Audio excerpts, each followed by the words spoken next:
नमस्कार, मेरा नाम मनीष झा है। अमेरिका और इजराइल के साथ ईरान की चल रही जंग की रिपोर्टिंग के लिए मैं इस वक्त इजराइल के तेल अवीव में मौजूद हूं। आप सबको पता चल ही गया होगा कि अमेरिका ने किस तरह अपने एक मिलिट्री ऑपरेशन के जरिए ईरान से अपने दोनों पायलट को 48 घंटे के भीतर सुरक्षित निकाल लिया। इस ऑपरेशन के बारे में बात करने के लिए और इसके साथ साथ ईरान के साथ चल रही जंग के बारे में बात करने और इस जंग में क्या परमाणु हथियार का भी इस्तेमाल होगा, इस मुद्दे पर चर्चा करने के लिए मैंने सोचा कि आज मैं आपके सामने आऊं।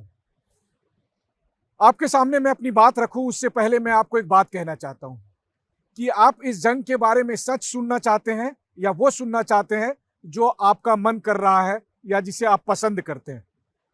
क्योंकि बहुत सारी बातें ऐसी है जो जंग में जमीनी हकीकत कुछ और है, लेकिन नैरेटिव के तौर पर, पॉलिटिकल स्टेटमेंट के तौर पर कुछ और बताया जाता है। बहरहाल, एक वॉर रिपोर्टर के तौर पर या कहें कि एक युद्ध क्षेत्र में रिपोर्टिंग करने वाले पत्रकार के नाते मैं जो देख रहा हूं, जो समझ रहा हूं, वो आपसे साझा करने आया हूं। अगर आप इससे सहमत हो तो मेरा हौसला अफजाई करिएगा। अगर आप इससे सहमत नहीं हो तो ये आपके अपने विचार हो सकते हैं। बहरहाल, तो बात यहां से शुरू करते हैं कि ईरान ने जिस तरीके से अमेरिका के एक फाइटर जेट F-15E को मार गिराया, उसके बाद से ये सबसे बड़ा सवाल बना था कि उन दोनों पायलट का क्या होगा। क्या अमेरिका उन दोनों पायलट को निकाल पाएगा या नहीं। आप सोचिए कि अगर वो दोनों पायलट ईरान पकड़ लेता या ईरान के हाथ लग जाता तो क्या होता। फिर ईरान उन दोनों पायलट को पूरी दुनिया के सामने रखता, बताता कि देखो हमने ये हासिल किया है। और ये ईरान ही नहीं, दुनिया का कोई भी मुल्क करेगा, ये युद्ध क्षेत्र में हर देश करेगा। लेकिन हुआ क्या, जब ईरान ने अमेरिकी फाइटर जेट को गिराया तो मैं आपको एक बात बताता हूं, कोई भी फाइटर जेट को गिराना सामान्य बात नहीं होती है, ये वाकई में बड़ी बात है, लेकिन ये नई बात नहीं है। आज की तारीख में छोड़ दीजिए, बल्कि आज जब खाड़ी युद्ध हुआ था तब इराक में लिमिटेड रिसोर्सेस थे और उस वक्त इराकी सेना ने स्ट्रिंगर मिसाइल के जरिए जमीन से हवा में मार करने वाली उन मिसाइलों के जरिए अमेरिका के फाइटर जेट को गिराया था और कई फाइटर पायलट को पकड़ के रखा था उसमें। लेकिन वियतनाम का जंग मैं आपको बताना चाहूँगा, जो कि 1960-70 के दशक में लड़ा गया था। उस समय तो वियतनाम सैनिकों के पास उतने संसाधन भी नहीं थे, तब भी उन्होंने अमेरिका के कई फाइटर जेट को मार गिराया और कई फाइटर पायलट को पकड़ के कई साल तक रखा। लेकिन इस बार क्या हुआ, जैसे ही ईरान ने अमेरिका के फाइटर जेट को पकड़ा, मार गिराया और उसके बाद दोनों पायलट वहां से एग्जिट किए, फाइटर जेट से एग्जिट किए और वो जमीन पर आए, तो जैसा आप सबको पता है कि उसमें से एक फाइटर पायलट ने अपने इनक्रिप्टेड रेडियो मैसेज के जरिए संदेश दिया अपनी सेना को कि भाई मैं इस इलाके में हूं, यहां पर मैंने एग्जिट किया है, यहां पर मैंने लैंड किया है, अब आप मुझे बचाओ। चूंकि दोनों फाइटर पायलट के एग्जिट होने के बीच में टाइमिंग का फर्क था और ये कुछ सेकंड की टाइमिंग भी फाइटर जेट के मामले में बहुत महत्वपूर्ण हो जाती है, क्योंकि उसमें डिस्टेंस काफी अलग अलग हो जाते हैं। तो एक फाइटर पायलट एक जगह गिरा, दूसरा फाइटर पायलट उससे कई किलोमीटर दूर दूसरी जगह पर गिरा। जो दूसरा फाइटर पायलट जब एग्जिट करके जमीन पर पहुंचा तो वो तब तक काफी घायल अवस्था में था।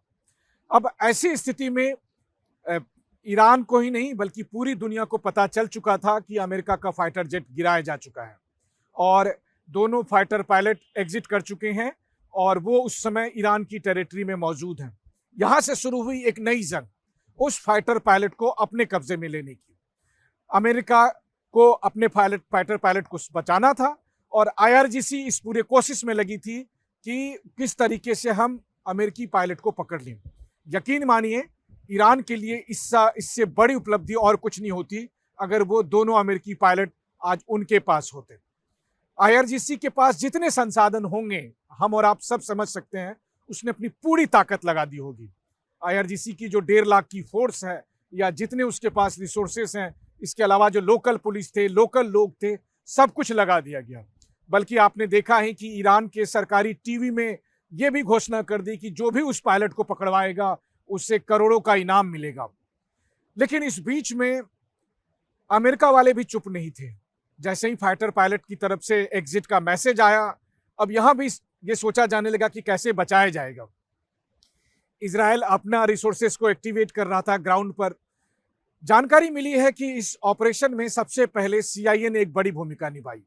सीआईए के लोग जो कॉन्टैक्ट लोकल कॉन्टैक्ट थे, यानी कि वो ईरानी लोग जो सीआईए के साथ मिलकर काम कर रहे हैं, सीआईए के लिए काम कर रहे हैं, या सीआईए के रिसोर्स कहिए आप, उनके कॉन्टैक्ट्स कहिए, उनके एसेट्स कहिए, सीआईए ने तुरंत ही उनसे संपर्क किया, उन लोगों से उस इलाके में ही, कि भाई हमारा पायलट यहाँ पर है और हमें तुरंत मदद चाहिए, किसी भी हालत में ये आईआरजीसी के कब्जे में नहीं आना चाहिए। और फिर उनके जो लोकल लोग हैं, वही ईरानी लोग, कोई और नहीं बल्कि वो ईरानी लोग, वो सीआईए के लिए उन्होंने तुरंत ही उस फाइटर पायलट के लोकेशन को ढूंढा, उनको कुछ मदद की। इस बीच में जो फाइटर पायलट जो जख्मी हालत में था, वो उस पहाड़ी इलाका में, वो पूरा इलाका पहाड़ी है, बहुत ही डिफिकल्ट टेरेन है, और उस इलाके में उन दोनों पायलट को तब तक सुरक्षित रहना था जब तक कि उसके पास मदद नहीं पहुंच जाती। तो सीआईए ने लोकल अपने कॉन्टैक्ट्स के जरिए उन तक मदद पहुंचाने की कोशिश की। बताया जा रहा है कि जो दूसरा पायलट है वो किसी तरह से पहाड़ी में ऊपर चढ़कर एक सुरक्षित जगह पर, जो भी पहाड़ी में आप कहें गुफा होगा, कंदरा हो, खो हो, वहां पर वो तब तक बैठा रहा, इंतजार करता रहा। या फिर हो सकता है कि जो लोकल कॉन्टैक्ट्स थे, जो लोकल ईरानी थे, जो सीआईए के लिए, अमेरिका के लिए काम कर रहे थे, उन्होंने उसको वहां पर छुपा कर रखा और फिर सीआईए को इसकी एग्जैक्ट लोकेशन की जानकारी दी। अब यहां से कहानी बदलती है। सीआईए ने पेंटागन को असली लोकेशन बताया और यहां से पूरा ऑपरेशन प्लान हुआ। प्रेसिडेंट ट्रंप ने कहा कि हर हालत में दोनों अमेरिकी पायलट को वापस लाना है। उन्हें भी पता था कि इन दोनों पायलट को एक बार अगर ईरान ने पकड़ लिया तो ट्रंप के लिए राजनीतिक तौर पर इससे बड़ा सुसाइड कुछ नहीं हो सकता था, और इसीलिए ट्रंप ने पूरी ताकत लगा दी। ट्रंप ने एक बड़ा पॉलिटिकल रिस्क लिया कि हमें पायलट को बचाना है, और फिर इस तरह से प्लान हुआ एक खास ऑपरेशन का। उस वक्त तो ट्रंप को भी पता नहीं होगा कि ये ऑपरेशन मिलिट्री हिस्ट्री में एक अलग रूप में जाना जाएगा। देखिए, हम और आप ट्रंप से सहमत हैं, ट्रंप से सहमत नहीं हैं, आप अमेरिका से सहमत हैं, नहीं हैं। मेरा भी ये मानना है कि अमेरिका ईरान के खिलाफ जो जंग कर रहा है वो गलत है। किसी भी देश पर आक्रमण नहीं होना चाहिए, किसी भी देश के राष्ट्राध्यक्ष को आप नहीं मार सकते हैं, ये सब गलत है। लेकिन अब युद्ध चल रहा है, और जब युद्ध में सही गलत से ज्यादा अब ये है कि कौन किस पे भारी पड़ने वाला है। क्योंकि कई बार होता है कि लोग विजेता को देखते हैं, लोग पराजितों के आत्मिक उथल पुथल की परवाह नहीं करते हैं कि आपने कितनी अच्छी लड़ाई लड़ी, आखिरकार जीता कौन, इतिहास हमेशा उसे याद रखता है। हाँ, अच्छी लड़ाई लड़ने वाले को याद रखे जाते हैं इतिहास में। आप महाराणा प्रताप को इसलिए जानते हैं क्योंकि उसने बहुत वीरता के साथ लड़ाई लड़ी। इतिहास में आप वियतनाम के सैनिकों को इसलिए जानते हैं क्योंकि उसने अमेरिका जैसे सुपर पावर के साथ लंबे समय तक लड़ाई लड़ी, लेकिन वहां पर उसने अमेरिका को घुटने टिकाए। बल्कि अगर मैं कहूंगा कि अफगानिस्तान में तालिबान ने 20 साल के बाद अमेरिकी सैनिकों को वापस लौटने पर मजबूर कर दिया, ये बहुत बड़ी कामयाबी तालिबान के लिए थी। लेकिन अगर हम इस ऑपरेशन की बात करें कि जिस तरीके से ईरान में यह ऑपरेशन किया गया, और जब अमेरिकी कमांडो वहां पर कुछ 100 पहुंचे, कुछ हेलीकॉप्टर के जरिए पहुंचे, और उसको पीछे से फाइटर जेट लगातार सपोर्ट कर रहे थे। अब आप सोचिए, अमेरिका की जमीन, अमेरिका की टेरिटरी, और वहां पर कुछ 100 अमेरिकी कमांडो को चारों तरफ से हजारों आईआरजीसी के लोगों ने घेर रखा होगा। उसके बीच में से अपने कमांड पायलट को निकाल ले जाना, आप अमेरिका को पसंद करें नहीं करें, लेकिन अमेरिका के सैनिकों ने जो ये ऑपरेशन को अंजाम दिया है, ये अद्भुत है। ये दुनिया के हर मिलिट्री को इस तरह के ऑपरेशन से सबक सीखना चाहिए। वहीं आईआरजीसी को भी अपने लोगों को बताना चाहिए कि उनकी जमीन में, उनके इलाके में, लोग कहते हैं कि अपने इलाके में तो कुत्ता भी शेर होता है, और यहां तो ऐसा लग रहा है जैसे शेर के मुंह से शिकार निकाल कर लेकर चले गए। आईआरजीसी ने चारों तरफ से घेर रखा था। हजारों की संख्या में आईआरजीसी के लोग, लाखों की संख्या में उनके स्थानीय लोग, और उनके बीच में से कुछ 100 कमांडो जाकर अपने पायलट को वापस लेकर चले जाते हैं। ये बहुत बड़ी बात है। मतलब मुझे ये लगता है कि शोले फिल्म में जब गब्बर सिंह कहते थे कि कितने आदमी थे, और वो सांबा कहता है कि सरदार वो 2 थे और ये 3 थे, तो गब्बर सिंह कहता कि क्या सोचा था कि गब्बर खुश होगा। लेकिन यहां तो मामला एकदम अलग है। कुछ 100 अमेरिकी कमांडो और कई हजार अमेरिकी आईआरजीसी की सेना, और उसके बीच में से दोनों फाइटर पायलट को निकाल लिया गया। इसके लिए अमेरिकी सेना को वाकई में शाबाशी मिलनी चाहिए, और आप ये कह सकते हैं कि ट्रंप का दिन था। ट्रंप ने एक बड़ी रणनीतिक विजय हासिल की है। ऐसा नहीं है कि अमेरिका में हमेशा ऐसा हुआ है। अमेरिका के इतिहास को देखें तो वियतनाम के युद्ध के समय जब अमेरिकी पायलट पकड़े गए तो कई साल तक अमेरिका उसको छुड़ा कर नहीं ला पाया था। और जब 1973 में युद्ध खत्म होने के बाद शांति वार्ता हुई, तब ऑपरेशन होम कमिंग के तहत जब 500 से ज़्यादा युद्धबंदी आए थे, तब उसमें कुछ पायलट वापस लाए गए थे। उसी तरीके से खाड़ी युद्ध में जब सद्दाम हुसैन को पकड़ लिया गया था और उसके बाद जब युद्ध खत्म हुआ, तब अमेरिकी पायलट को छुड़वाया गया था। लेकिन पहली बार अमेरिका में भी ये इतिहास रचा गया, और जिसके लिए राष्ट्रपति डोनाल्ड ट्रंप कह सकते हैं कि अमेरिका में भी जो कभी नहीं हुआ था वो हमने कर दिखाया है। अब आप अगर देखें तो देखिए, कोई भी पायलट किसी भी जंग का चेहरा होता है। मतलब जैसे फिल्म में कोई हीरो होता है, तो आप समझिए कि जंग का वो हीरो होता है पायलट, चाहे उसका जो भी रैंक हो। और पायलट का पकड़ा जाना किसी भी देश के लिए, किसी भी सेना के लिए उसके मनोबल के तौर पर बहुत ही डिसाइडिंग मोमेंट होता है। और ऐसी स्थिति में अमेरिका ने अपने दोनों पायलट को सुरक्षित निकाल लिया, ये काबिले तारीफ है। और ये इस बात का भी मैसेज है कि इस जंग के पहले दिन हम सब ने देखा कि जब 28 फरवरी को अमेरिका और इजराइल ने अपना ऑपरेशन किया, तो पहले ही दिन किस तरह से ईरान के सुप्रीम लीडर और ईरान की पॉलिटिकल और मिलिट्री की टॉप लीडरशिप का सफाया हो गया था। उस वक्त हम सब ये मानते हैं कि ईरान के पास वैसी एयरफोर्स नहीं है, ईरान के पास वैसे एयर डिफेंस नहीं है। ईरान के पास मिसाइल है, ईरान के पास ड्रोन है, और मिसाइल और ड्रोन के जरिए ईरान बहुत शानदार तरीके से लड़ रहा है, पूरी दुनिया उसकी तारीफें कर रहा है। लेकिन एयर स्ट्राइक अलग बात है। एयर स्ट्राइक में अमेरिका और इजराइल का मुकाबला ईरान नहीं कर सकता, वो बात समझ में आती है। ईरान के पास जो हथियार है उससे वो लड़ रहा है। लेकिन बात जब आती है ग्राउंड ऑपरेशन की, तो पिछले कुछ हफ्ते में लगातार मैं भी दर्शकों से ये कहता रहा हूं कि अमेरिका के लिए बहुत मुश्किल होगा ग्राउंड ऑपरेशन करना, क्योंकि ग्राउंड ऑपरेशन में आमने सामने की लड़ाई होती है। और वैसी स्थिति में जमीन ईरान का होगा, सेना ईरान की होगी, ईरान के पास ज्यादा संख्या में सैनिक होंगे, तो वैसी स्थिति में अमेरिका की सेना के लिए मुश्किलें आनी चाहिए थी। रूस और यूक्रेन के युद्ध में आप देख लीजिए, बहुत कैजुअलिटी हो गई है। वो इसलिए क्योंकि आमने सामने की लड़ाई होती है। जब आमने सामने की लड़ाई होती है तो दोनों तरफ से लोग मारे जाते हैं, दोनों तरफ की सेना मारी जाती है, कहीं पर थोड़ा कम, कहीं ज्यादा। लेकिन यहां पर मैं इस बात से वाकई हैरान हूं कि 48 घंटे तक अमेरिकी कमांडो और आईआरजीसी के फौज के बीच में इतनी लड़ाई हुई, और उसके बाद भी 5-10 अमेरिकी सैनिक नहीं पकड़े गए, और वहां से सब वापस चले गए। हो सकता है कुछ लोग घायल हुए होंगे, खबरें यह है कि कुछ अमेरिकी सैनिक घायल हुए हैं। जो अमेरिकन पायलट हैं वो तो खैर इंजर्ड हैं, ये बात प्रेसिडेंट ट्रंप ने भी कहा है। लेकिन सब वापस सुरक्षित चले गए ईरान की टेरिटरी से। इसके बाद आईआरजीसी को, अपने मुल्क को, अपने लोगों को ये बताना चाहिए कि आखिरकार आईआरजीसी की 1.5 लाख की फौज किस काम की है, वो क्यों नहीं इस ऑपरेशन में कुछ हासिल कर पाए थे। हाँ, एक बात है कि अमेरिका के दो प्लेन भेजे गए थे उन पायलट को और कमांडो को वापस लाने के लिए। जानकारी यह है कि वो एक ईरान के बेस पर मौजूद थे, और जब वहां पर कमांडो और पायलट पहुंचे तो आईआरजीसी ने उसे घेर रखा था, वहां से वो प्लेन को नहीं उड़ा पाए।